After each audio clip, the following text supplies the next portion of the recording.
Sobrang tipid ng body ko ah. Isipin nyo guys, nag full tank ako sa may sapote. Yan, nagsimula ako na ng full tank. Pero may laman pa yun ah. Parang 3 bars pa ata yung laman nun. So, nag full tank ako ng sapote. Hanggang diretso na yun. Hanggang Marilake, Infanta na. Hanggang pauwi. Meron pa akong natitirang isang bar. O, diba? Love ko talaga tong body ko. Ito pang isa. Kapag hindi kayo taga rito guys, or hindi kayo familiar sa lugar na to, malilito kayo. Basta may experience kasi ako dito nung galing kaming Laguna nun. Papunta kaming Davilan. Kita nyo yon sa kanto na yon. Nandun kami, nag-aantay.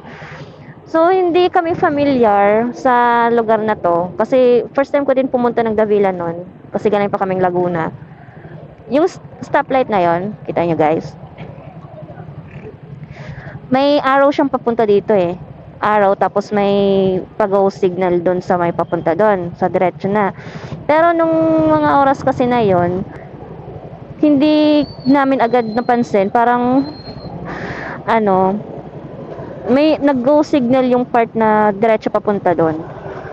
So akala namin pwede na din kaming lumiko dito, pumasok dito kasi hindi na, walang ilaw yung ano na yun eh, yung isa yung papunta dito. So kung ginawa namin, lumiko kami, pumasok kami dito, may ano doon, bantay sa kanto na yon. Yung kasama ko dire-diretso eh. So ako syempre may konsensya ako, nakonsensya ako nun. So guilty ako. Tumigil ako kay sir na enforcer. So syempre as usual napagalitan tayo kasi mali naman yung ginawa na. Kasi nung papasok kami dito guys, naka-go dito sa may part na to. So syempre, so ano ba yun? Okay na ba?